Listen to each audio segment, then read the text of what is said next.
Bueno, pues buenas tardes. Estamos una vez más en la primitiva iglesia de Santa María de la Mota, pues para desarrollar una nueva actividad de la Asociación de Patrimonio de Montoro.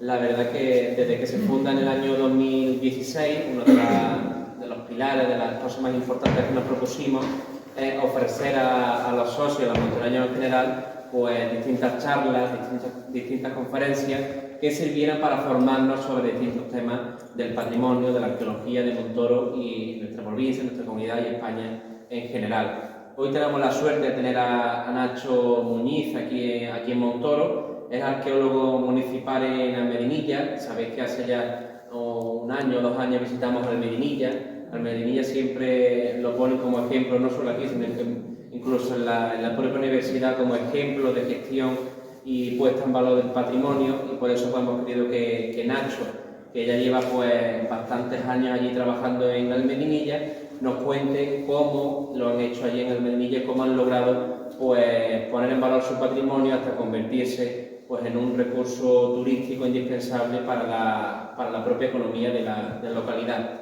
Tenéis que pensar una cosa, y creo que es relevante. Almedinilla pues tiene bastante menos población que Montoro, y por tanto pues los recursos económicos serán siempre pues, un poco más escasos. Pese a esto, yo creo que es digno de alabar y de elogiar cómo durante años han venido pues, apostando por su patrimonio, y a día de hoy pues, es uno de los pueblos referentes por su patrimonio y por su cultura en general. La verdad que son todo un ejemplo en la puesta en valor del patrimonio, y lo vamos a ver en la charla de hoy. Por mi parte, nada más, como presidente de la Asociación de Patrimonio, agradecer a Nacho su entera disponibilidad, porque desde el primer momento pues fue un sí a todo lo que le propusimos, y es de agradecer. Por mi parte, nada más, y muchas gracias. Gracias, Pedro. Bueno, pues agradecer la invitación de la asociación y sobre todo a Pedro. La verdad es que es una alegría volver a Montoro. Hacía tiempo que no venía por aquí, y siempre es una alegría ver un pueblo tan bonito, ¿no? Con una arquitectura tan particular, en un entorno tan espectacular, y además la alegría doble al entrar en el museo y ver que se ha dedicado a Santiago Cano y a Consuelo, la verdad, porque de alguna manera pues quiero recordarlos aquí, a Consuelo sobre todo, que se nos fue, y a Santiago, ¿no? Maestros de maestros, ¿no? Bueno, yo voy a intentar, aquí en esta iglesia tan magnífica, vamos, con estas pinturas, ser tan entretenido al menos como un sacerdote dando una misa. No, esperemos que no sea más aburrido que una misa, ¿no? Y empezar un poco con la frase que viene un poco también al pelo, aunque haya poco, de que no solo del pan vive el hombre, que ya incluso en la Biblia aparece, ¿no?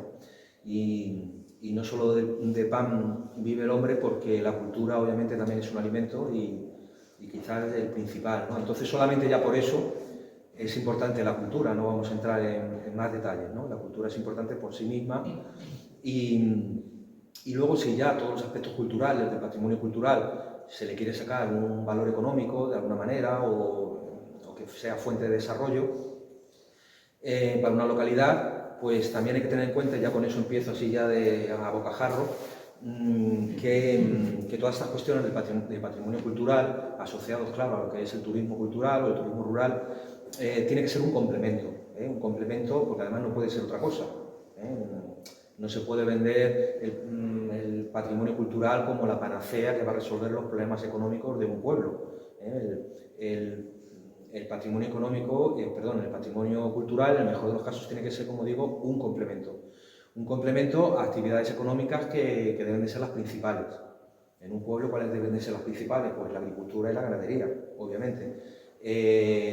Con las nuevas tecnologías, con la investigación asociada a todo ello, con todo el desarrollo de las industrias de transformación, con la apuesta, a ser posible, por la agricultura y la ganadería tradicional, y por el apoyo a los mercados locales o de escala corta, como se suele decir, y no tanto el apoyo a la agricultura industrial, a las macrogranjas y compañías, que crean muy poquitos puestos de trabajo, generan muchos problemas medioambientales y de consumo de recursos, y son muy contaminantes, y no fijan a la población a los pueblos, es decir, que no acaban con la despoblación, que, como me decía ahora Pepe y Pedro, pues también es un problema que tiene Montoro como tantos pueblos, ¿no? De pérdida de población.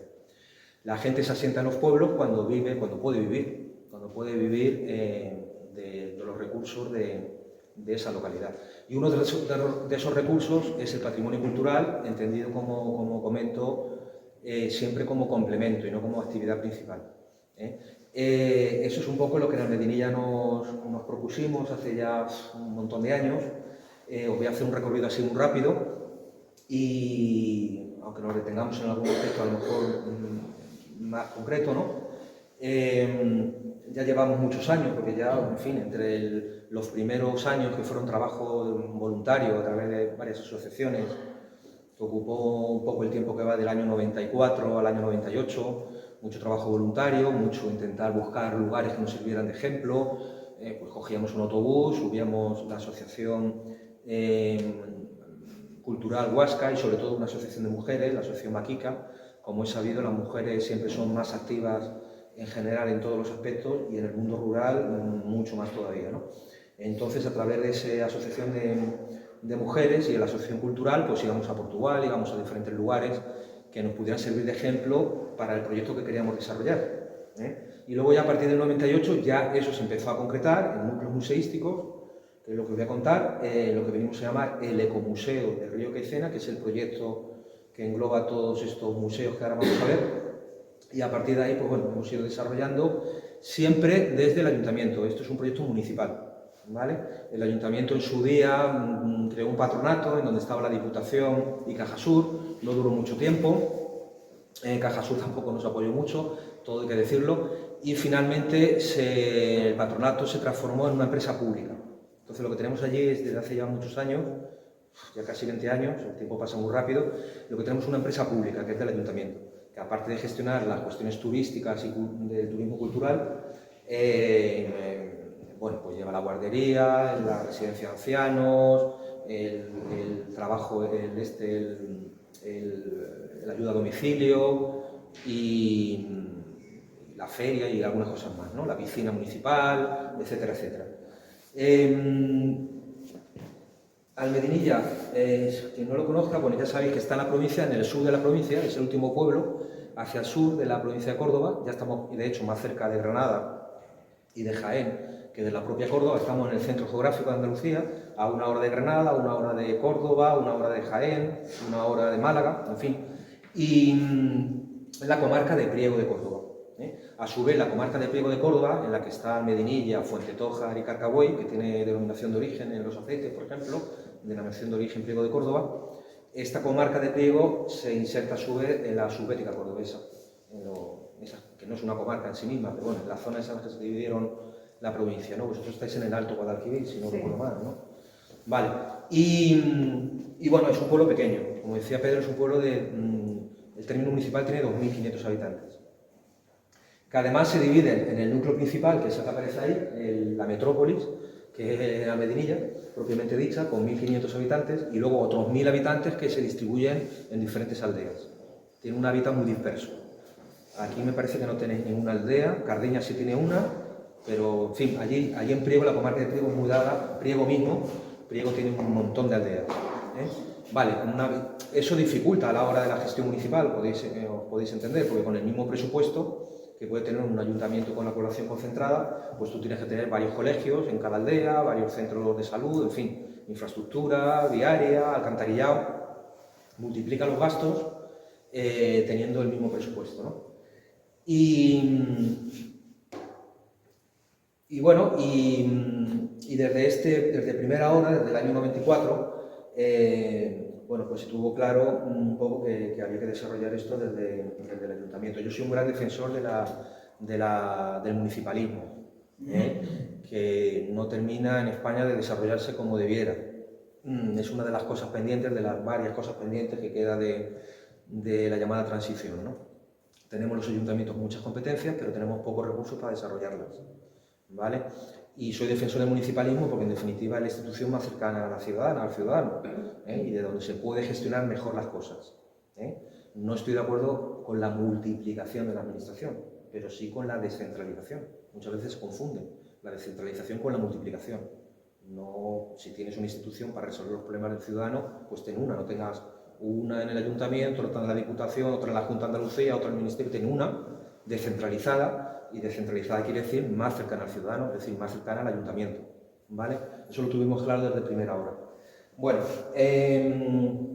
como veis estamos muy cerquita de la Granada, ¿eh? Sierra Nevada la tenemos ahí al fondo. Perdona, sí. Como arqueólogo has estado desde el principio del proceso. Sí. ¿Y como que un pueblecito como Medellín coge un arqueólogo? Bueno, yo qué sé, sería por muchos motivos, porque al final las cosas surgen muchas veces por casualidades o porque se confluyen determinadas cuestiones. En fin, que lo que ocurre en un pueblo no se puede aplicar a otro, porque cada sitio tiene sus particularidades.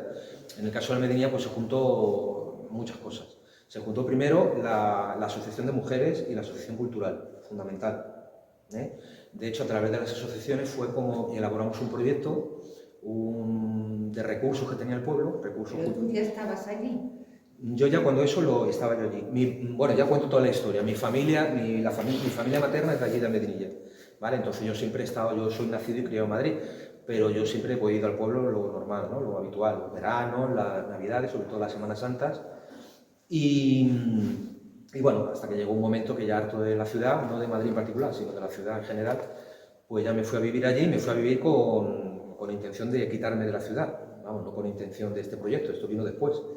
Y con esa intención pues estuve trabajando en la aceituna, hice el doctorado aquí en la Universidad de Córdoba, por ejemplo. Bueno, y como estaban esas asociaciones funcionando, pues a través de eso empezamos ya a menear el asunto, creamos un proyecto con un inventario de recursos culturales, tanto medioambientales como históricos, etcétera, un diagnóstico de los mismos, cómo, en qué situación se encontraban, y una planificación a corto, medio y largo plazo de cómo poder llevar a cabo el desarrollo de esos recursos y convertirlos en productos. Un recurso es un lenguaje un poco mercantilista, pero bueno, no hay que confundir recurso con producto. El recurso es lo que tenéis aquí, por ejemplo, un río magnífico, una sierra estupenda, un pueblo increíble, con una arquitectura increíble, pero eso hay que convertirlo en un producto. Entonces muchas veces empiezas a dar publicidad a las cosas o empiezas a querer crear un turismo cuando solamente tienes recursos y no los has convertido en producto. Para ser un producto, ¿qué tiene que haber? Pues bueno, tiene que haber un horario, tiene que haber apertura, tiene que haber una musealización, tiene que haber una serie de rutas, tiene que haber una difusión, tiene que haber profesionales. Eso hay que empezar por ahí, Hay que empezar por ahí. Hay que empezar por las personas. Porque si tú montas un proyecto, como muchos proyectos que se han montado, con mucho dinero incluso que viene de Europa y luego no hay personas para poderlo gestionar, entonces hemos empezado la casa por el tejado. Tiene que haber gente profesional, a ser posible del pueblo, de la misma localidad, que esté íntimamente implicado con los colectivos que hay en esa localidad, con las asociaciones preocupadas por el patrimonio, y por ahí es por donde hay que empezar, ¿no? Y convertir esos recursos en un producto. Hicimos una planificación a corto, medio y largo plazo, y luego el ayuntamiento, que hubo un cambio político, pues lo hizo suyo. Lo hizo suyo y más o menos se ha ido cumpliendo lo que se planificó en su día en un 80%, ¿no? De alguna manera. Cuando ya el trabajo voluntario no daba abasto, porque ya se empezó a crear mucho trabajo, pues ya fue cuando el ayuntamiento ya creó una plaza de arqueólogo municipal y ya de director del ecomuseo, que fue como llamamos este proyecto, el ecomuseo del río Caicena. Nos gustó las propuestas de ecomuseo, que son propuestas que, no voy a enrollarme mucho, que surgieron de la que se llamó la nueva museología, en los años 80, una renovación en el mundo de la museología. La museología no es ni más ni menos que la ciencia que estudia la relación entre el patrimonio, la sociedad y el individuo, ¿no? La relación que se establece entre esas tres cuestiones, ¿no? Y dentro de la nueva museología pues surgieron diferentes propuestas que intentaban huir de lo que era el museo tradicional, clásico, más pensado para especialistas, en fin, que no se veía como un recurso de desarrollo para las localidades, etc. Y el ecomuseo, pues bueno, sin entrar en profundidades, se desarrollaron en muchos lugares, Francia, Portugal, en Sudamérica y tal, y nos interesó porque tiene un vínculo con el territorio. Los ecomuseos suelen ser museos del territorio. El territorio puede ser una sierra, puede ser un río, un cauce de un río, puede ser el barrio de una ciudad, puede ser una actividad industrial artesanal concentrada en determinados lugares, por ejemplo el ecomuseo de Seixal en Portugal, en la desembocadura del Tajo, que nos habla un poco de toda la vida que surgió en torno al río. los barcos tradicionales de pesca, los molinos que movía la fuerza del río, toda la vida que surgió en torno a la desembocadura del Tajo, ¿no? En nuestro caso, pues la excusa era el río Queizena, que es el río que vertebra el término municipal, un río que no es como el Guadalquivir, obviamente, pero que siempre ha tenido agua, nunca ha perdido el agua. Ahora ya llevamos un par de años que en verano se seca. Hay un tramo del río que se seca por el exceso por la propia sequía, pero también por el exceso de pozos que se han hecho en la cabecera del río. Y bueno, a su vez bueno, algunos hablan que es el nacimiento del Guadalhorce, pero bueno, digamos que es afluente del Guadalhorce, y el Guadalhorce, como sabéis, afluente del Guadalquivir, ¿no? Y tiene ese carácter territorial, tiene una visión del patrimonio de manera amplia e interdisciplinar, interesa todo el patrimonio histórico, cultural, medioambiental, de manera interrelacionado, y luego es muy importante la participación de la población en todos estos proyectos de ecomuseo, que puede ser una participación más directa o más indirecta en función ya del ecomuseo, ¿vale? Hay algunos ecomuseos que se organizan a través de comités vecinales, que conjuntamente con los expertos pues organizan la gestión de esos núcleos, ¿no? En Portugal, por ejemplo, lo tenemos muy cerca y se ha desarrollado bastante ese tipo de experiencias, ¿no? Bueno, vamos más rápido que me enrollo mucho desde primera hora tuvimos claro que, bueno, por utilizar terminologías, que el patrimonio histórico, a mí me gusta llamar patrimonio histórico porque todo es historia, todo es historia, todo es pasado. Lo que empecé a comentar hace 10 minutos, pues ya es pasado, ¿no? Entonces todo es historia, todo es pasado, no se sabe ni siquiera, hoy en día pocos sitios hay, por no decir ninguno, donde el ser humano no haya puesto sus pies. Por tanto, donde el ser humano ha puesto sus pies, en las selvas inescrutables, en las Antárticas, en las Antártidas y tal, pues ya a poner los pies el ser humano ya convierte aquello en un espacio histórico, ¿no? En ese sentido, todo es patrimonio histórico. Pero bueno, si os gusta utilizar más patrimonio cultural o diseccionarlo en diferentes tipos de patrimonio, pues también. Yo hablo de patrimonio histórico en general, incluyendo ahí el patrimonio medioambiental, ¿vale? En España, pues no sé, se dice de la selva de Irati, allí en Navarra, que en algún sitio de esa selva no ha pisado el ser humano. Bueno, entonces ahí no habría historia, porque ahí el ser humano no ha pisado, ¿no? Pero serían lugares excepcionales. Y el patrimonio histórico es, en definitiva, todo aquello que conforma una comunidad en su territorio y en su devenir, con unos componentes simbólicos, por eso se llama patrimonio inmaterial, todo ese patrimonio simbólico, afectivo y material, y con un componente material, que puede ser mueble o inmueble, ¿no? Desde el principio también tuvimos claro que la gestión del patrimonio histórico tiene que tener una serie de aspectos, y que todos y cada uno de ellos son importantes, de tal manera que si falta alguno, la gestión de ese patrimonio va a fallar. Normalmente cuando hablamos de gestión nos estamos refiriendo a los aspectos puramente administrativos y económicos, pero no. En la gestión del patrimonio histórico es importante, para empezar, la investigación. Porque tú no puedes difundir nada que no esté previamente investigado. O si lo haces, bueno, lo puedes hacer, pero no tiene eso contexto ninguno, ¿no? Hay que investigar, hay que catalogar, hay que conservar, hay que exponer, hay que difundir, hay que financiar, todos los aspectos administrativos, y ahí no viene, pero también hay que formar. Los aspectos formativos dentro de la gestión son muy importantes, ¿no? ¿Cómo se valora el patrimonio histórico? Bueno, pues hay una valoración que hace el propio Estado, las propias administraciones, que puede estar relacionada o no con la valoración que a su vez haga los especialistas, los expertos, las élites, de alguna manera. Por eso se habla de alta cultura y de cultura popular. Bueno, estaría la valoración que hacen los técnicos, digamos, de a pie, y luego está la propia valoración que hace la comunidad, y dentro de la comunidad los individuos que conforman esa comunidad. Por ejemplo, por poneros un ejemplo, en Almería cuando hicimos el inventario aquel, pues se incluyó en ese inventario elementos que los vecinos y las vecinas del pueblo consideraran que eran parte de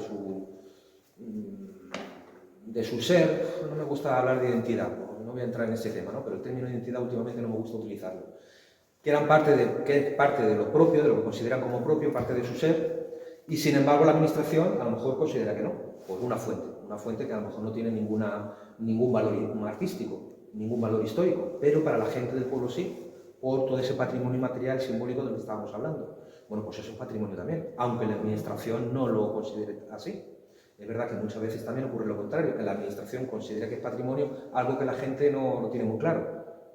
Porque a lo mejor, bueno, pues, porque tampoco se le ha hecho ver la importancia de ese yacimiento arqueológico, de esas ruinas, de las que sean, ¿no? Eso pasa muchas veces pasa eso con el patrimonio industrial. Como es un patrimonio muy reciente, pues a lo mejor la gente no le da tanto valor. Sin embargo, nos estamos quedando sin patrimonio industrial, porque me estoy refiriendo a las antiguas almazaras, antiguos molinos de harina, antiguas herrerías, las minas, por ejemplo, de Linares, que lleva una asociación un montón de años bregando para ver si se ponen en valor y algunas se pueden visitar. En fin, patrimonio industrial, obviamente, es patrimonio cultural y patrimonio histórico tan importante o igual y de importante que pueda ser el romano, ¿eh? Exactamente lo mismo. Bueno, vamos a retarlo. Por eso, a mí me gusta hablar más de apropiación del patrimonio. Apropiarse del patrimonio. Es decir, considerarlo como propio.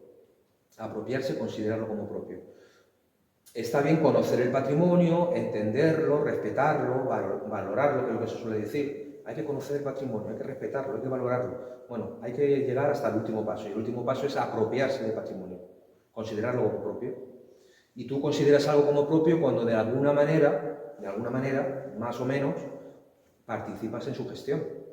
Cuando tú participas en su gestión de una manera u otra, más o menos, es cuando consideras que algo es tuyo, ¿no? Si no, bueno, eso son cosas de otra gente y tal, voy, asisto, pero no termina uno de identificarse con eso. Por eso es importante que en estos proyectos culturales, como son los ecomuseos, la población de una manera u otra participe en la propia gestión, para considerarlo como propio, ¿vale? Que ese sería el último paso. Vale, y esto ya lo he hablado, el último paso que llevaría a cerrar el círculo en torno al patrimonio, ¿no? Hay tres cosas que no sabía que había traído. Bueno, no me voy a enrollar con esto. Si queréis saber cosas sobre ecomuseo, pues bueno, tenéis aquí unas publicaciones que no se veis muy bien, de Hugues de Garín y de Henri Rivière, que fueron los pioneros en la creación de estos ecomuseos.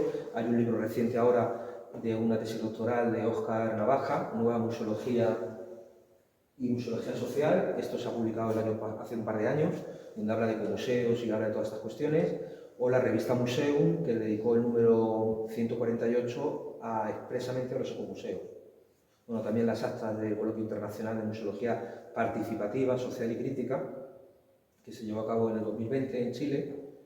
Bien, y este es el río Caicena, que es el que articula el término municipal, que va formando cascadas, churreones, como decimos allí, que tiene una importancia en cuanto al bosque de ribera que genera en sus márgenes, y el que va a mostrar a los visitantes y a los habitantes pues todo lo que ha visto en su transcurrir, el propio río, con sus cascadas, el bosque de ribera, las huertas tradicionales que riega el agua, los molinos harineros, aceiteros que se movían con la fuerza del río, los yacimientos arqueológicos que surgieron a la vera del río, claro, siempre, la villa romana del Ruedo fundamentalmente y el pueblo ibérico, aunque hay más yacimientos, estos son ahora los visitables. Y con toda esa historia, pues se recuperó este edificio, que era un antiguo molino harinero y molino de aceite, junto al río y junto a esta formación geológica muy interesante, un travertino aquí, bueno, no me voy a detener mucho en eso, y ahí se creó el núcleo principal del ecomuseo, el núcleo principal que es el museo histórico, pero luego hay otros museitos más chiquitos, los yacimientos arqueológicos y otra serie de cosas que se pueden visitar. Nos preocupó mucho, y voy a pasar rápidamente, nos preocupó mucho desde primera hora la arquitectura tradicional. Allí la arquitectura que tenemos en el pueblo es bastante humilde, bastante modesta comparada con lo que tenéis aquí, ¿vale? Pero por muy modesta que sea, no deja de tener la misma importancia. Fijaos los cortijos tradicionales, qué bonitos, y bueno, entonces nos preocupó mucho esa historia, ¿no? Hasta el punto de que, bueno, influyó bastante a la hora de lo que de las asociaciones en un principio se hizo, influyó este proyecto que os comento, con esa planificación a corto y medio y largo plazo, influyó bastante luego en las normas subsidiarias del ayuntamiento, que hizo ya a posteriori, y luego el plan general de ordenación urbana, en cuanto a las alturas de las casas, que estén blanqueadas, y todo este tema de todas estas cuestiones que aquí, claro, entiendo que también debería de pelear por ello, ¿no? Por la piedra molinaza y por todas estas cuestiones que es lo que marca la arquitectura tradicional de aquí de Montoro, ¿no? Bien, igual que eso, todas las acequias, todos los zurreones, todas las instalaciones hidráulicas relacionadas con el regadío de las huertas. ¿Vale? Entonces ha hecho varios estudios sobre los azudes, los K, las acequias, las presas, en fin, y todo lo relacionado con este tema, que es muy interesante. Así fuimos creando diferentes núcleos museísticos. Hemos visto por encima, ahora lo volveremos a ver, el Museo Histórico, y este edificio es el centro de recepción. Aquí es donde se recibe a los visitantes, donde tiene las instalaciones, las oficinas, la empresa pública. Yo estoy contratado por el ayuntamiento, pero otros compañeros míos y compañeras están por la empresa pública. Al final estamos todos en todo y siendo un pueblo pequeño prácticamente las cosas están mezcladas, pero para que veáis un poco también la diferencia, ¿no? Hay una sala de exposiciones temporales, que es lo que nos permite dar salida a los fondos del museo, que es muy importante. En los museos solemos tener mucho fondo que nadie ve, entonces la sala de exposiciones temporales nos permite ir sacando los fondos del museo con temáticas concretas. La mujer en la antigüedad, la agricultura en época romana. Bueno, ahora tenemos una exposición sobre la música en época romana, porque en la Almedinía se creó un grupo de arqueología musical. Entonces, a través de un luthier que construía los instrumentos y que además es músico, pues se creó un grupo que recrea música griega y romana antigua y tiene su CD y todo publicado y demás, ¿no? Entonces, por eso hemos dedicado ahora, esta exposición está dedicada a eso, a los sonidos de la antigua Roma, ¿no? Y luego también tiene una sala donde se hacen las comidas romanas, que es una de las actividades turísticas que más éxito tienen, donde se hace una comida recreada en la época romana, sacada de un recetario del siglo I y con un grupo de teatro y de recreación histórica que se creó en el pueblo, que va pues, recreando la ceremonia, los rituales, los fragmentos de mitología grecorromana y demás, ¿no? Esta es la exposición de la música. Ha habido otras, como las excavaciones que se han llevado a cabo. Siempre la parte de investigación, primero consideramos, como os digo, que la investigación es parte de la gestión, por tanto es algo que compete al ecomuseo. Entonces muchas investigaciones o bien las hacemos en exclusiva nosotros, o bien lo hacemos a través de convenios de colaboración con diferentes universidades. Ahora estamos con la Universidad de Granada, hemos estado con la Universidad Autónoma de Madrid, en fin, con la Universidad de Alicante para temas de turismo, con la Universidad de Córdoba para temas de agroecología y de agricultura ecológica y demás. Y así pues vamos haciendo esto, ¿no? Este es el Museo Histórico que veíamos antes, al lado del río. Esta es una de las salas, la sala dedicada al olivo a lo largo de la historia, aprovechando la maquinaria que quedó desde el antiguo Almazara. La segunda sala, que está dedicada a la cultura ibérica, centrada en el poblado ibérico del Cerro de la Cruz, un yacimiento muy importante, visitable. Y la sala romana, dedicada a la Villa Romana del Ruedo, que es otro yacimiento visitable muy importante, ¿no? Aquí tenemos la Villa Romana del Ruedo. Bueno, no me voy a detener, con cosas muy singulares, muy originales, que no hay en otras villas romanas, como la mesa en donde se comía recostados, el estivarium que se llama, que es esto que veis aquí, y en la tercera una fuente, un ninfeo. Bueno, en el poblado ibérico del Cerro de la Cruz, un yacimiento muy interesante, muy bien conservado, que nos está hablando del momento en el que la península ibérica, bueno, sobre todo el sur de la península, ya entra en la órbita completamente de Roma. Es un poblado destruido violentamente, nos han aparecido niveles de ceniza, la gente no volvió a reconstruir las viviendas, dejó todas las cosas de importancia bajo los escombros, nos aparecen almacenes con ánforas llenas de grano y además hemos encontrado en las últimas excavaciones muertos tirados en las calles, con cortes de espada, algo espectacular. Que fechamos en el momento de las llamadas guerras lusitanas, es decir, el famoso Viriato. El famoso Viriato, que sabemos por un historiador de aquel entonces, estamos en el siglo II a.C., Apiano nos decía que Viriato andurreó por toda la zona del sur de Córdoba, Jaén, pidiendo apoyo a los poblados ibéricos en su rebelión contra Roma. Cita algunos poblados ibéricos que le apoyaron, como el actual Martos, y otros que pudieron ser el Cerro de la Cruz, que no sabemos cómo se llamaba, pero puede ser uno de los nombres que cita Apiano. Y cómo luego el general Serviliano, por haber apoyado a Viriato, pues acaba con estos poblados ibéricos que le habían ayudado, ¿no? Bueno, pues uno de esos poblados destruidos pudo ser este del Cerro de la Cruz. Fijaros los muertos que nos encontramos, tirados en la calle, con cortes de espada, bueno, algo bastante espectacular, ¿no? No me voy a detener en ello. Dentro del poblado ibérico, a la entrada recreamos cómo podía ser el poblado.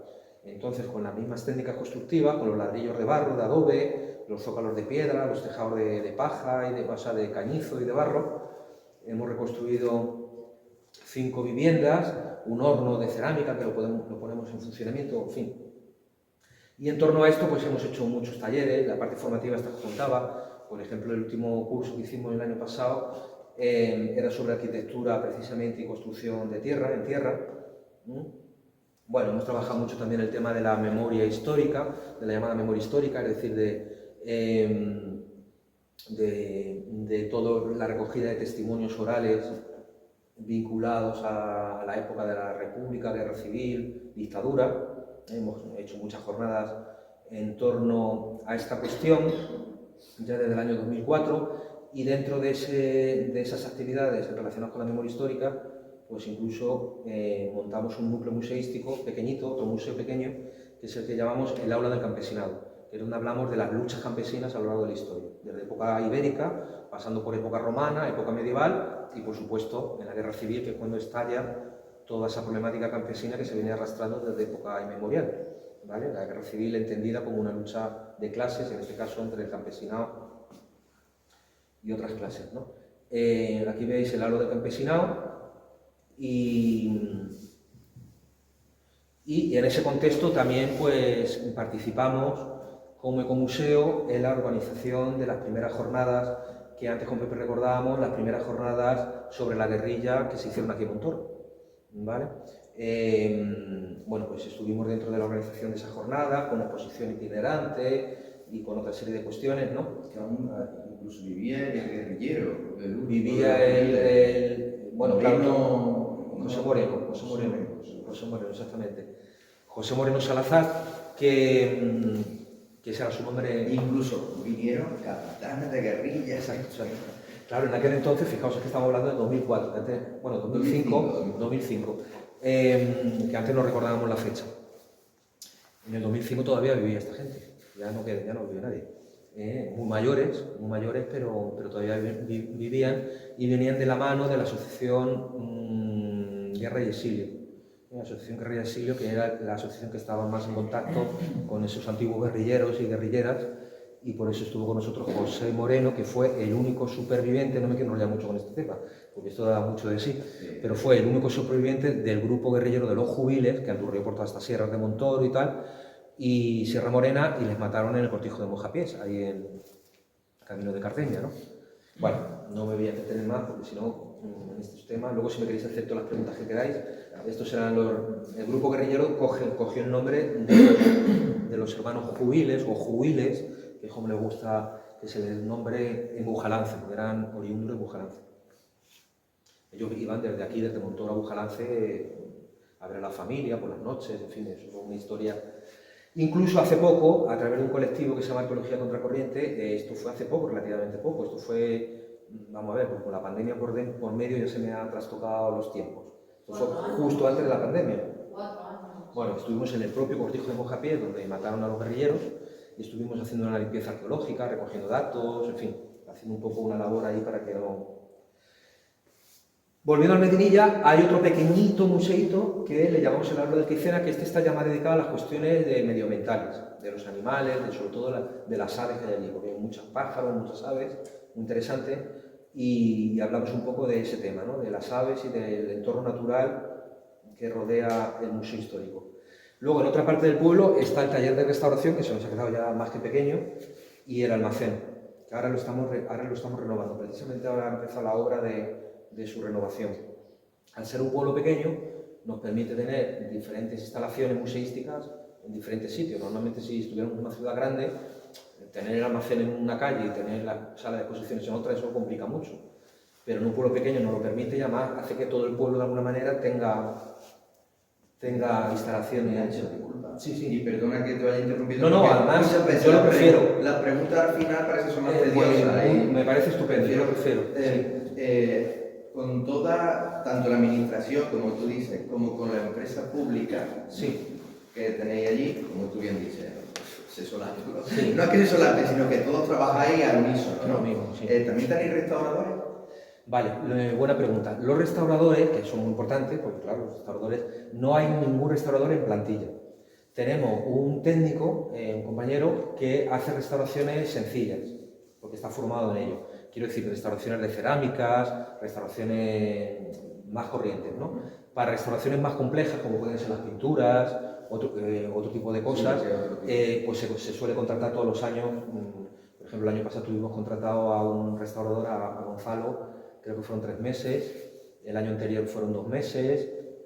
Te vais contando con personas por ayudas, subvenciones o por cualquier otro elemento que se pueda sufragar para contratar a esa persona especialista en una cosa concreta. subvención ya muy concreta que no es... En estatuas, por ejemplo, en mármoles o en pinturas, pues ya acudes a una restauradora, un restaurador especializado y se le hace un contrato. Ahora luego os explicaré al final, o lo vamos entremetiendo, cómo se costea todo eso, ¿vale?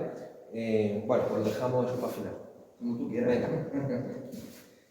Por supuesto, todo esto tiene que estar catalogado, inventariado en condiciones. Utilizamos la base de datos del Ministerio de Cultura, la base de datos DOMUS para todo el registro museológico y el sistema integral de registro arqueológico de la Universidad de Granada, el sistema SIRA que llamamos, para el registro arqueológico concretamente. Insisto, el tema humano es lo principal y es lo que normalmente es el último que se piensa. Pues vamos a hacer una gran inversión porque tenemos dinero que viene de Europa o de donde sea, montamos un pedazo de museo, nos gastamos un pastón y luego pero bueno, esa gente, pero ¿dónde están los profesionales? ¿Dónde está la gente que va a trabajar eso? ¿Dónde están los equipos para poder gestionar todo eso? Pues muchas veces esos proyectos se terminan cerrando porque no se hacen cargo, vienen los dineros de fuera, pero luego ya a lo mejor se tiene que hacer cargo el ayuntamiento y el ayuntamiento no se hace cargo de esa gestión, ¿vale? Esto es fundamental. Y a ser posible, además que no se esté en precario, porque eso es otra. En el mundo de la precariedad, en el patrimonio cultural, campa sus anchas, ¿no? Bien, tenemos hecha... ¿Ese es el equipo que tenéis en Almería? Bueno, este es el equipo que tenemos para las excavaciones. Bueno, este fue un equipo que tuvimos durante las excavaciones. Es una foto antigua, los equipos van cambiando, porque los estudiantes van y vienen, ¿no? Pero luego lo cuento, lo que somos actualmente, el equipo fijo, para no repetirme, luego os cuento, y luego dentro del equipo está aquella gente que se incorpora dentro de proyectos de investigación o dentro de convenios de colaboración con la universidad. La colaboración tiene su equipo, pero termina colaborando con nosotros y son parte del equipo. Cuando termina ese proyecto, pues bueno, viene otro equipo. Pero luego en Almedina tenemos una gente fija, que es la de la que luego voy a hablar. Tenemos la carta arqueológica, que la estamos terminando de hacer. Fijaos que son muchos yacimientos los que hay en la Medianilla. Se conocen por la Villa Romana, por el poblado ibérico, del Cerro de la Cruz, porque son los yacimientos visitables, pero luego tenemos cerca de 60 yacimientos ya catalogados. Alguno que otro lo vamos a poner en valor también, aparte de la Villa Romana y del poblado ibérico. Ya de hecho, no sé si he traído fotos, a ver, sí. El año pasado estuvimos excavando estos restos que veis, que es lo que llamamos un recinto fortificado de época ibérica. Bueno, una especie de fortificación, no me voy a detener mucho a hablar de ello. Entonces, es un yacimiento que ocupa muy poca superficie, porque ocupa solamente esto, es decir, ocupa lo que son 4 olivos, 5 olivos, y el ayuntamiento está ahora en proceso de lo va a comprar, y una vez que lo compre, que debe de ser ya este año, pues continuaremos las excavaciones y como es un yacimiento pequeñito, en poco tiempo lo vamos a excavar, lo vamos a restaurar, lo vamos a poner en valor y será otro punto para la visita. Es verdad que está en un sitio más inaccesible, de tal manera que las visitas no van a tener visitas todos los días, pero habrá algunas visitas que sí irán a ese espacio. Cuando tú, no me quiero detener mucho en esto, pero cuando tú, eso ya es una cuestión de marcar prioridades. Todos los yacimientos, por ejemplo, hablando de yacimientos arqueológicos, todos los yacimientos arqueológicos son importantes. Pero ya tú tienes que ver, en función de la investigación, en función del estado de conservación que tenga, en función de la accesibilidad, si es fácil entrar o no entrar, pues ya pues en función de muchas cosas pues decides ponerle más empeño a este yacimiento que a este otro, ¿vale? Eso ya también hay que verlo un poquito viendo todo eso. Por eso es muy importante que en la gestión del patrimonio sea un aspecto que se contemple dentro de los proyectos y que desde el propio proyecto siempre haya gente que esté coordinando o controlando la propia investigación. Yo en eso también soy muy claro. Es decir, vamos a ver, nosotros siempre hemos tenido claro que la universidad tiene que estar, de una manera u otra, implicada, y por eso hacemos los convenios de colaboración, ¿vale? Pero no podemos dejar la investigación exclusivamente en la universidad. Igual que obviamente no se puede dejar las cuestiones de restauración, las cuestiones de puesta en valor, las cuestiones turísticas, etcétera, etcétera. ¿Por qué? Porque la universidad, yo vengo de la universidad, y por eso lo digo, porque la universidad tiene sus intereses, que son muy legítimos, pero son los suyos. Y no tienen por qué casar exactamente con los que tenga un ayuntamiento o un proyecto concreto, un proyecto de turismo cultural o un proyecto de patrimonio cultural, patrimonio histórico, como le queramos llamar. Os pongo un ejemplo para que me entendáis. Cuando teníamos un convenio de colaboración, tuvimos un convenio de colaboración con la Universidad Autónoma de Madrid, en el equipo de la Universidad Autónoma estaban interesados, por una serie de tesis doctorales que estaban desarrollando, estaban interesados en poder investigar, pues, por ejemplo, la secuencia histórica, la secuencia estratigráfica que había en el Poblado Ibérico, en el Cerro de la Cruz. Cosa muy interesante, porque si tú haces una serie de sondeos por todo el cerro, pues te permite saber la extensión que tiene ese yacimiento, cómo ha evolucionado en el tiempo, bueno, una serie de datos. Pero obviamente el ayuntamiento luego iba a tener 20 agujeros en el cerro y eso no es nada atractivo turísticamente, porque el turista como no va a entender un montón de cortes ahí por el cerro, en uno aparece un trozo de muro, en otro aparece un no sé qué, no va a entender nada. Entonces claramente nosotros teníamos claro que la excavación tenía que ser en extensión, es decir, una extensión grande donde se pudieran ver calles, casas y donde la gente pudiera entender lo que los restos reflejaban. Bueno, pues solo tuvimos que pelear con la universidad, pues claro, la universidad tiene otros intereses, ¿entendéis, no? Y como es un montón de cosas más. Siempre hay que intentar coordinar desde el proyecto, porque si no hay proyectos que se han quedado en manos exclusivamente de la universidad, y no pondré ejemplos, y no terminan de arrancar. Igual que los proyectos que quedan en manos de otras administraciones que no sean los ayuntamientos. Hay casos excepcionales, pero normalmente cuando el yacimiento arqueológico, o la iglesia, o el monumento, lo gestiona la Junta, lo gestiona el ministerio o una institución muy alejada del municipio, no funcionan bien. No funcionan bien. No funcionan bien porque no les preocupa que vayan más o menos turismo o que esté más o menos... Hay otros intereses, ¿no? Bueno, este es el recinto de la Viñuela, el recinto fortificado de la Viñuela que estuvimos excavando el año pasado.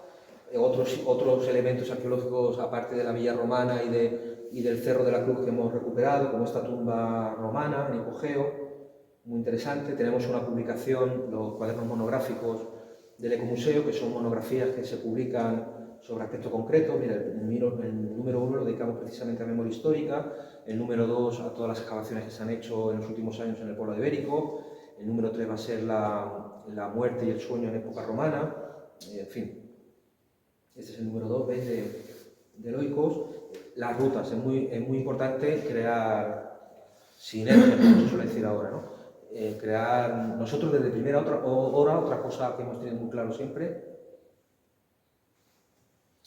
es que nuestra apuesta es colaborar con otros proyectos, porque nos pidan asesoramiento o porque nos integremos con esos otros proyectos en diferentes rutas o proyectos de investigación o lo que sea, ¿vale? O sea, nosotros nunca hemos visto que si el pueblo de al lado va a montar un museo histórico, eso va a ser una competencia para nosotros y eso va a ser, ya no sé, al contrario, vamos a intentar hacer una ruta común, un diseño común, una cartelería común, vamos a intentar integrarnos, siempre lo hemos tenido muy claro en ese sentido. Entonces, la ruta de la Bética Romana, que está Carmona también, como sabéis, bueno, muchas rutas, la ruta de la Hispania Romana, que es una ruta ya de toda la península, incluyendo Portugal, la ruta del sur de la provincia de Córdoba, los tesoros del sur de Córdoba que se llama, en la ruta de viaje al tiempo de los íberos, que comenzaron en la Universidad de Jaén a desarrollarlo en la provincia de Jaén y ahora se ha extendido a la provincia de Córdoba, y estamos también en esa ruta. Este de viaje a tiempo de los íberos, Villa Romana de Hispania, bueno, estamos en la RECA, en la Red de Espacios Culturales de Andalucía, y en este proyecto ahora de museos europeos. Este es un proyecto ahora que está ahora mismo está funcionando, el proyecto de museos europeos.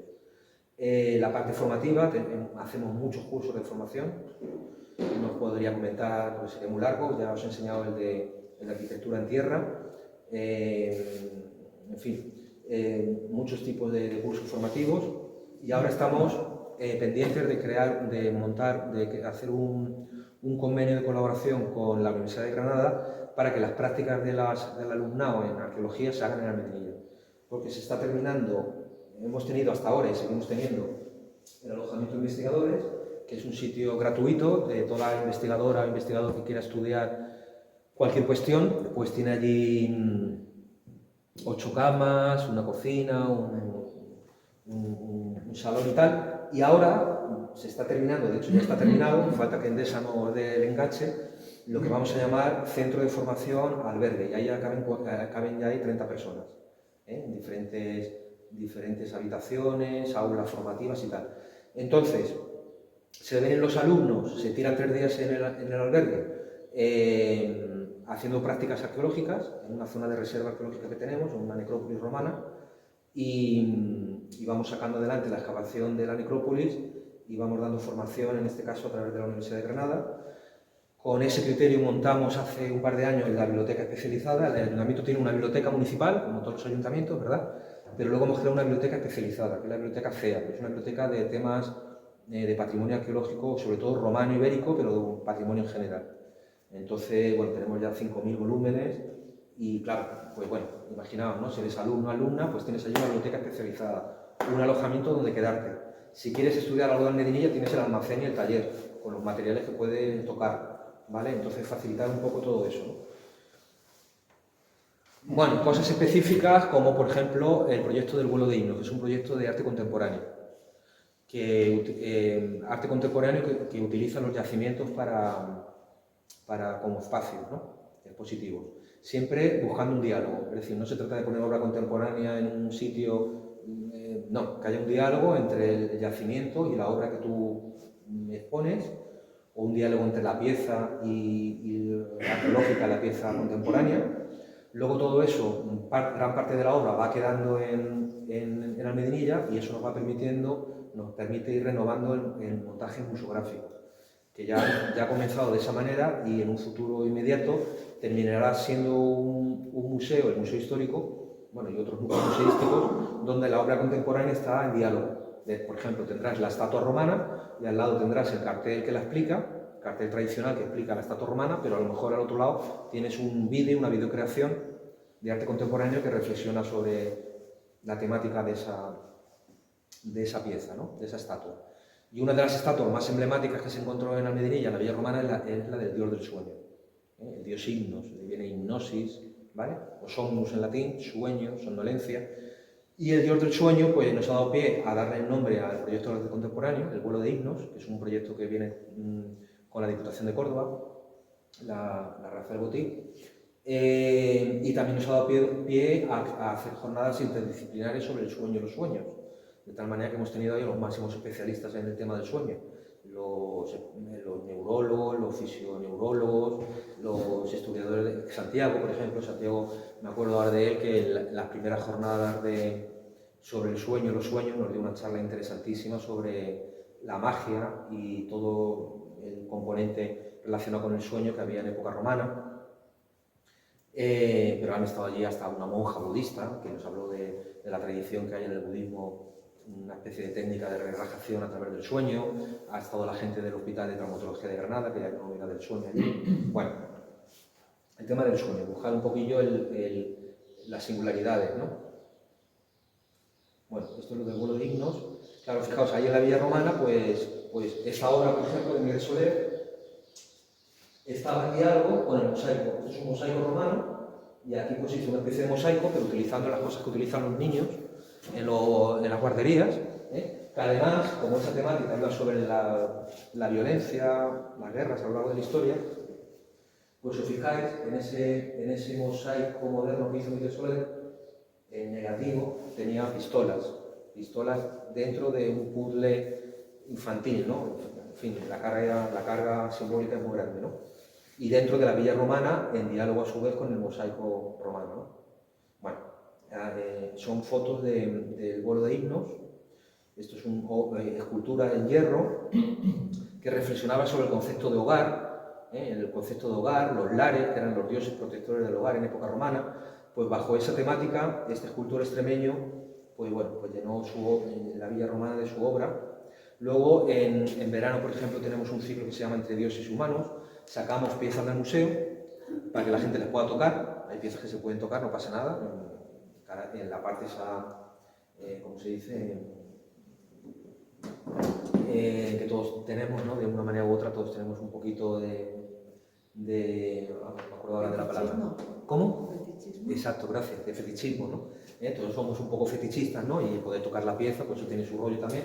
Y con motivo de eso, pues por las noches en verano, utilizamos las villas romanas, los parques y tal, para dar conferencias específicas sobre piezas que sacamos del museo para que la gente pueda tocar. Hay otro proyecto muy interesante que es de teatro greco-romano, greco-latino, que hacemos con colegios que vienen de toda España, colegios de toda España, sobre todo de Andalucía. Fijaos, se llena la Plaza de Toros, se llena de chicos, de chicas que representan, cada colegio representa, vienen representando una obra clásica, ¿no? Y luego en verano tenemos las jornadas del Festum, en verano, durante 10 días, empezamos 15 días, que me parecía una barbaridad, muy excesivo, ahora ya vamos bajando y esperemos quedarnos en 5 días, que ya está bien. 5 días de recreaciones históricas, conferencias, talleres, cursos de formación, comidas romanas, unas más fieles a lo que fue los convivia, las comidas romanas en época romana, otras un poquito más, donde se deja un poquito más espacio al divertimento, porque por ejemplo se utiliza lo que llamamos el Coliseo, la plaza de toros, para hacer un banquete con 300 personas. Claro, las comidas romanas no eran así, las comidas romanas eran para 20 personas como mucho. En las casas de los aristócratas, o sobre todo, ¿no? Que tenían espacios y salas grandes para acoger esos convivios, ¿no?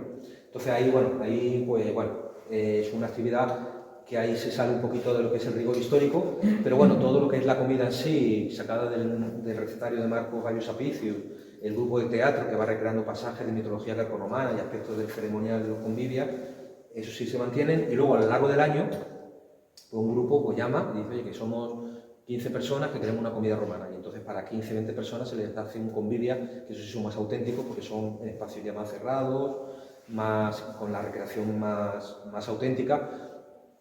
Y a lo mejor no te llama un grupo, pero gente suelta, oye, ¿cuándo es la próxima comida? Pues tal día.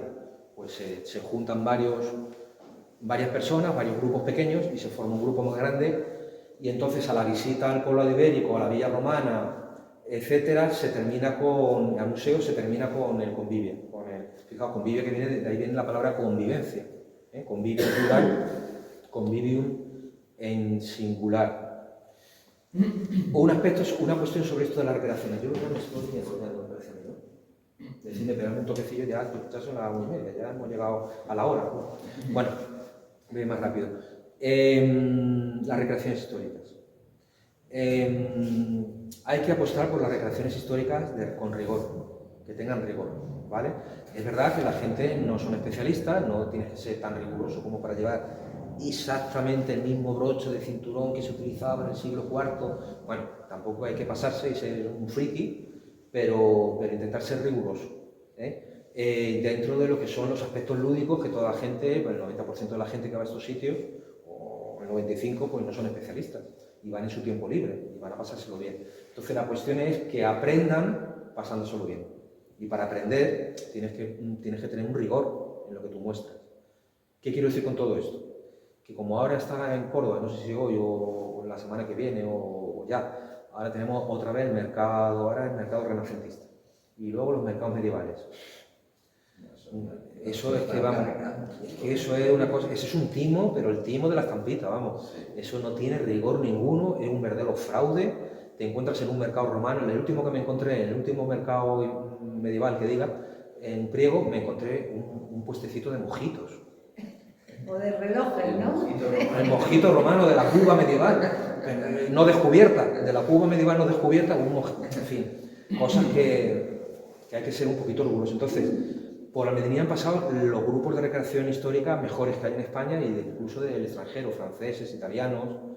Bueno, al principio cuando empezamos con esta historia había muy pocos grupos de recreación en España, pero ahora ya tenemos grupos buenos, grupos muy buenos. En Gilena, en Sevilla, hay un grupo de recreación histórica ambientado en época romana, buenísimo. En Málaga tenemos uno ambientado en época tardía, en época romana tardía, en época bizantina, muy interesante también. Bueno, y hay grupos, por ejemplo, hablando de lo medieval, porque no llaman, cuando se va a hacer un mercado medieval, porque no llaman a grupos como el Clan del Cuerpo, que son buenísimos, que ahí los tuvimos en Almedinilla, ellos son sobre todo, ambientan, el ambiente es visigodo, tardorromano visigodo y alto medieval, de la época medieval, pero de la primera fase de la Edad Media, ¿no? Muy buenos, gente muy buena, con el que te podrían hacer un mercado, te podrían hacer una recreación medieval magnífica. Y además, aquí en Montoro, que tenéis el Monte Godo, si no recuerdo mal, es una de las teorías del nombre de Montoro, ¿no? Monte de los Godos, la antigua época, ¿no? Bueno, eso hay que tenerlo en cuenta, ¿eh? Porque si tú haces un mercado, es verdad que siempre estás ahí peleando, nosotros siempre estamos ahí en el límite, y hay muchas veces que te cachis la mar y siempre se te cuela alguien. Siempre se te cuela alguien en el puestecillo porque recreamos una calle romana, lo que llamamos el cardo romano, con sus artesanos, sus artesanas, los distintos oficios, ¿no? Con grupos de recreación como los de Mérida, que están dedicados a eso, los de Sabadell, los amigos del Museo de Sabadell, y siempre alguien se te cuela. Oye, pues puedo llevar un puestecillo y de pronto te encuentras un puestecillo con pulseras de estas, y con crucifijos o con cosas que no tienen nada que ver con lo romano. Y claro, pues ahí tienes que decir, mira, esto quítamelo porque esto no puede estar aquí. Esto no puede estar aquí, para eso hay mercados artesanales o mercados de otro tipo. Pero si son mercados históricos, tienen que ser históricos, ¿no? Puedes tener alguna licencia, puedes ser flexible. Pero una cosa es ser flexible y otra cosa es un fraude total, vamos. Es que no os digo nada nuevo, ¿no? Porque mercados medievales todos, de una manera u otra, todos hemos asistido a algún mercado medieval. El bolso de cuero con la bandera de España, la funda en el móvil, el algodón de azúcar, por supuesto la patata asada. No se había descubierto América ni había patata todavía en Europa, pero la patata asada te la ponen con su salsa. Hombre, entonces al final el que no sepa de la Edad Media y vaya allí, pensando sobre todo en los niños, se llevan un cacao y dicen, bueno, en la Edad Media había patatas, había tomates, había algodón de azúcar, había móviles también, porque se estaban vendiendo móvil. Claro, era como hoy, no sé por qué dicen la edad oscura. Bueno, más lo veis, todo el festún es un empeño mío, también yo tengo que mis peleillas, ¿eh? Aquí no es todo perfecto, ¿eh? Hay cosas que hay que pelearlas, hay cosas que salen bien, cosas que salen mal. Que cada festum, cada jornada de estas de verano tuvieran un hilo temático. Aunque luego hubiera un poco de todo, pero que gran parte de las actividades giraran en torno a una temática. Entonces, bueno, ha habido años que lo hemos dedicado a la mujer en la antigüedad, otros años a algún aspecto concreto de la mitología, otros años a la relación entre el campo y la ciudad, otros años a las pandemias, claro. Estos años atrás, pues un festo lo dedicamos a la pandemia que hubo en época de Marco Aurelio, en época romana de Marco Aurelio. Como continúa la pandemia, pues el segundo año lo dedicamos a la pandemia de San Cipriano, que también en época romana, en época siglo IV. Bueno, y cada año, pues a una temática, ¿veis? La mujer en la antigüedad fue la mujer en la antigüedad, este fue también interesante, este fue sobre los movimientos sociales, las revueltas y los levantamientos populares en época romana, ¿no? Bueno, esta es la de la pandemia de San Cipriano. Grupos de recreación, como te digo, estos son los Ludi Escanices de Roma, es un grupo de música, que, en fin, muy buenos. Fijaos, este es el grupo de Málaga, la Traditio Malacitana, también son muy buenos, ambientados en época tardorromana y bizantina, bien los trajes que tienen ya muy coloridos, ¿no? Y esto, claro, no se me podían olvidar. Intentamos, quiero ir rápido porque me enrollo mucho, intentamos coger el modelo de Tárraco Viva, que es un modelo de recreación histórica que se hace en Tarragona, pero espectacular. Claro, no podemos estar a ese nivel. Tarragona es una ciudad grande, manejan un presupuesto impresionante, pero la filosofía del aprender divirtiéndose la filosofía de hacer recreaciones de rigor al mismo tiempo que, más que en el teatro, aunque hacemos teatro también, pero más que teatro, que la charla que tú estés dando esté complementada con unos personajes que detrás están recreando el aspecto del que tú estás hablando. Esto lo hace muy bien la gente del proyecto Fénix, que es la gente de Tarragona, con Sergi, se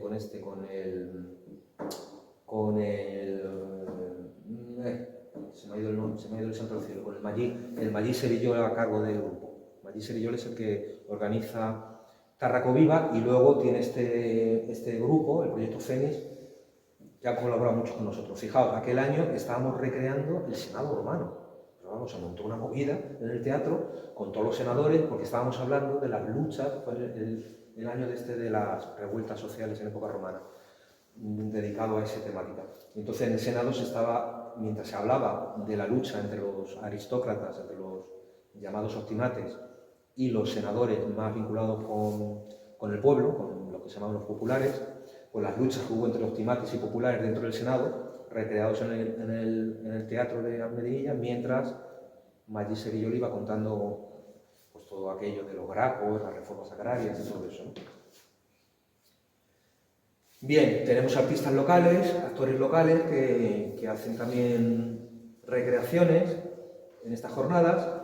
Tenemos el grupo de música, de música greco-romana, para lo cual previamente hubo que hacer diferentes talleres de música. Claro, esto tiene mucho valor porque el que dirigió el grupo y construyó los instrumentos es luthier, o sea, construye instrumentos de música y es músico, pero claro, el resto del grupo no tenían ni idea de música, con lo cual el valor es el doble, ¿no? Porque ver gente que no tiene ni idea de música, recreando música romana y griega, pues tiene valor. Ah, mira, los mojitos, ¿sabes? Bueno, pues ya de esto no me voy a detener más, ¿no? Los mojitos, que en fin. Un día en la Biblioteca Romana es como llamamos a esta actividad, a este paquete turístico. Fijaos, si tú tienes una serie de recursos, para convertirlos en producto, pues tienes que crear un paquete turístico, ¿vale?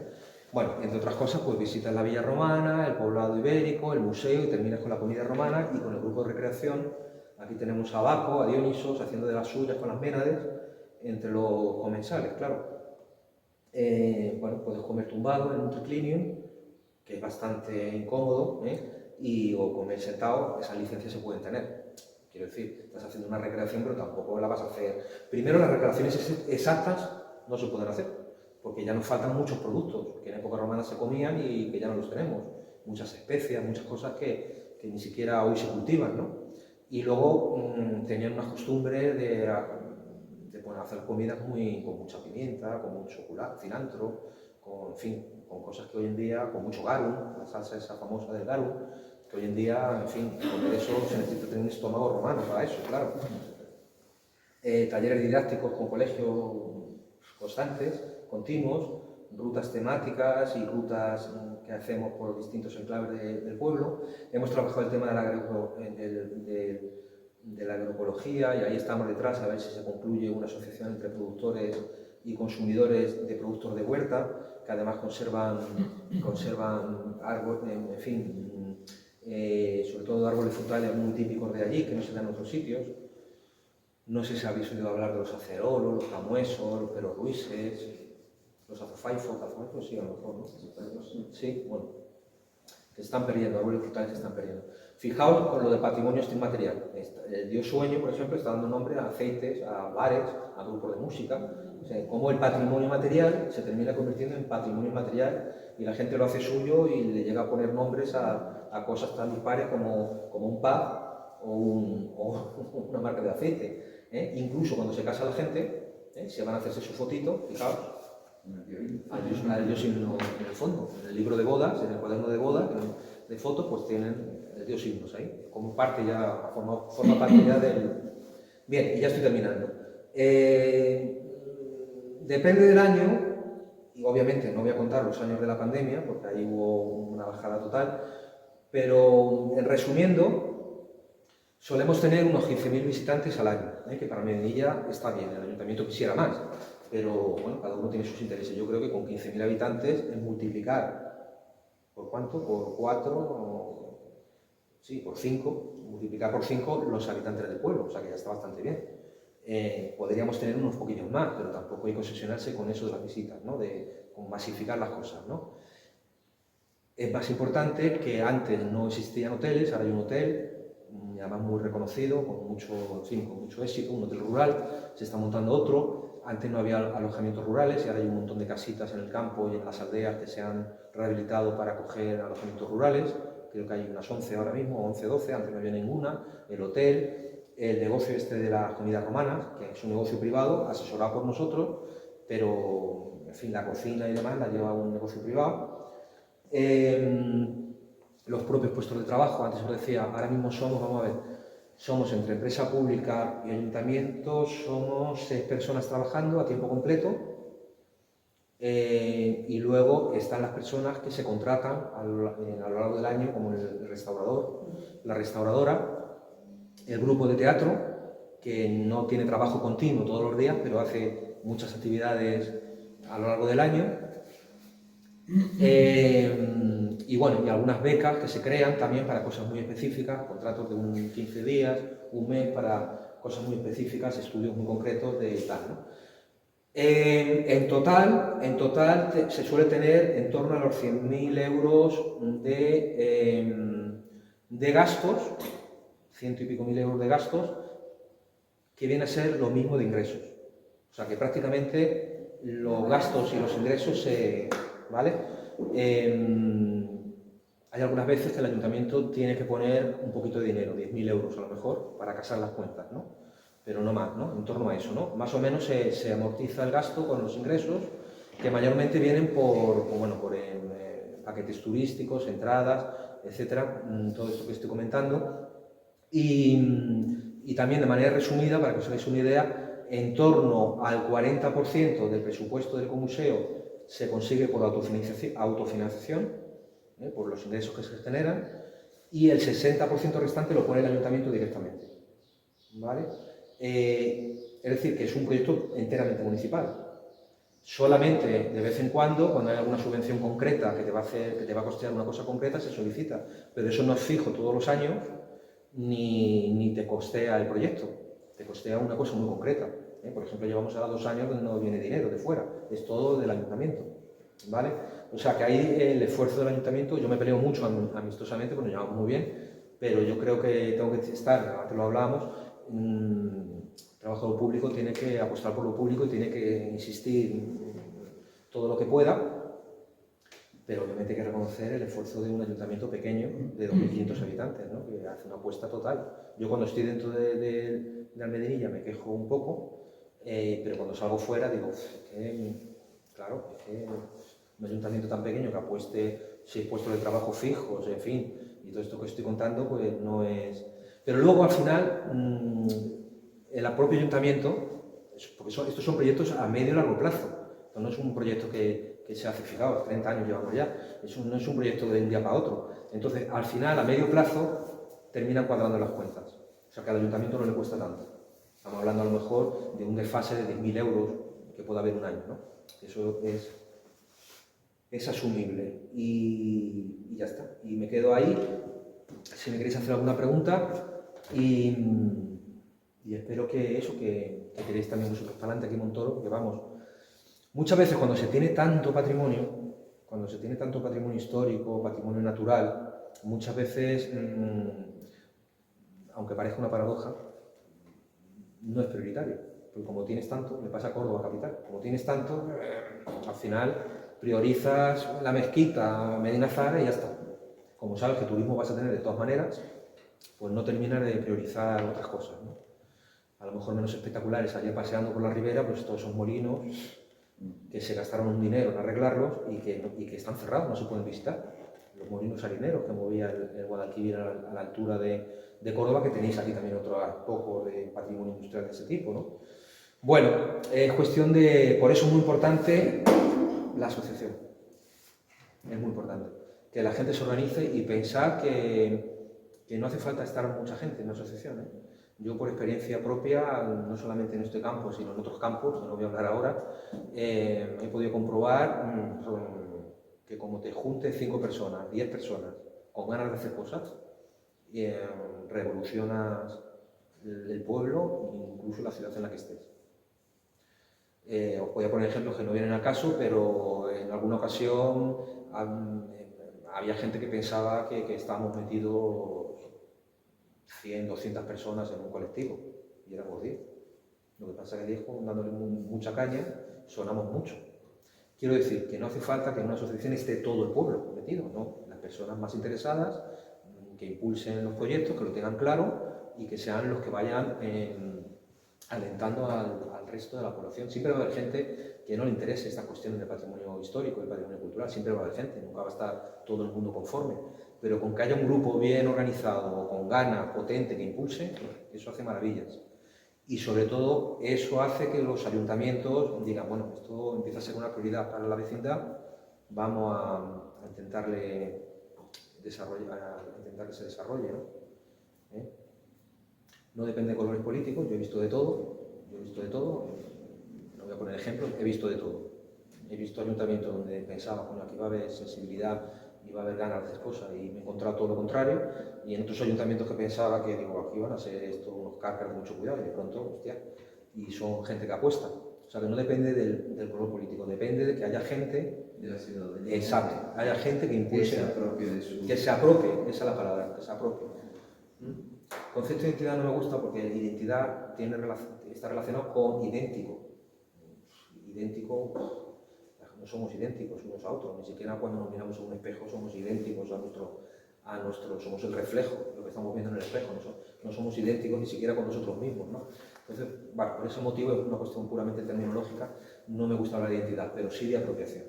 Hay que apropiarse de lo que es de todos, porque el patrimonio es de todos, no es de nadie, es de todos. ¿Vale? Entonces, pues muchas gracias por haberme escuchado, más de la cuenta, porque me suelo enrollar, pues me he enrollado más de la cuenta, como suele ocurrir. Es muy entretenido. Y ánimos para continuar con todo este pedazo de patrimonio que tenéis, ¿no? Solamente este edificio, fijaos, cada capitelia es una maravilla, es que te está contando una historia, cada cosa, en fin. Nosotros, si en la Medinilla pilláramos una iglesia como esta, o como una de las muchas que tenéis aquí, seríamos capaces, no sé, de hacer lo que fuera, ¿no? Nada.